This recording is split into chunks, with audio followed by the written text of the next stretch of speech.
Iran యొక్క military శక్తిని America చాలా తక్కువగా అంచనా వేసింది, అండర్ ఎస్టిమేట్ చేసింది అనేది ఇప్పుడిప్పుడే అర్థమవుతోంది. కారణం ఏంటంటే యుద్ధం మొదలైన తర్వాత, ఇరాన్తో యుద్ధం మొదలైన తర్వాత ఈ రోజు వరకు కూడా అమెరికా ఎన్ని యుద్ధ విమానాలను కోల్పోయిందంటే అన్నీ కలుపుకొని మొత్తం 16 యుద్ధ విమానాలను కోల్పోయినట్టుగా మనకు డిఫెన్స్ ఎక్స్పర్ట్స్ చెప్తున్నారు. అందులో అన్ని రకాలు ఉన్నాయి. వీటన్నిటికంటే పెద్ద షాక్ ఏంటో తెలుసా? F-35 యుద్ధ విమానాన్ని ఒక మిసైల్ ఢీ కొట్టింది. ఈ వీడియోని ఇరాన్ IRGC సోషల్ మీడియాలో పోస్ట్ చేసింది. చూసారా, మీ F-35ని కూడా డ్యామేజ్ చేయగలిగాము అని చెప్పి ఇరాన్ పోస్ట్ చేసింది. దీని అర్థం ఏంటి? F-35 అనేది ప్రపంచంలోనే అత్యంత శక్తివంతమైనటువంటి యుద్ధ విమానాలలో ఒకటి. అలాంటి F-35 ఈ రోజు వరకు కూడా ఏ యుద్ధంలో ఏ ప్రత్యర్థి దేశము టచ్ కూడా చేయలేకపోయింది. అలాంటి F-35 యుద్ధ విమానాన్ని ఇరాన్ కొట్టగలిగింది. అంటే అది క్రాష్ కాలేదు, కానీ ఎమర్జెన్సీ ల్యాండింగ్ చేయాల్సినటువంటి పరిస్థితి వచ్చింది.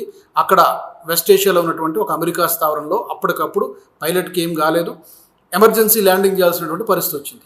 డెఫినెట్గా ఇది ఒక పెద్ద సెట్ బ్యాక్. ఇది అమెరికాకి ఇది ఒక అలార్మింగ్ సిచ్యువేషను, వార్నింగ్ లాంటిది అని డిఫెన్స్ ఎక్స్పర్ట్స్ కూడా చెప్తున్నారు. అమెరికా అనుకున్న దానికంటే ఇరాన్ చాలా శక్తివంతంగా కనబడుతోంది.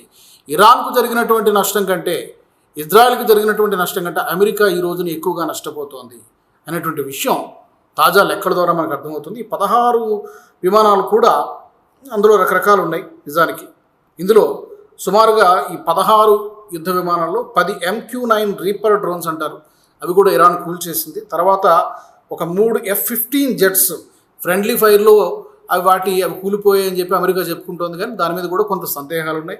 కొన్ని రీఫ్యూలింగ్ విమానాలు కూడా కూలిపోయినాయి. అండ్ అన్నిటికంటే పెద్ద దెబ్బ ఏమిటంటే ఇప్పుడు నేను చెప్పినట్టుగా F-35ని ఇరాన్ మిసైల్ ఢీ కొట్టడం అనేది అమెరికాకి కంటి మీద నిద్ర లేకుండా చేస్తుంది.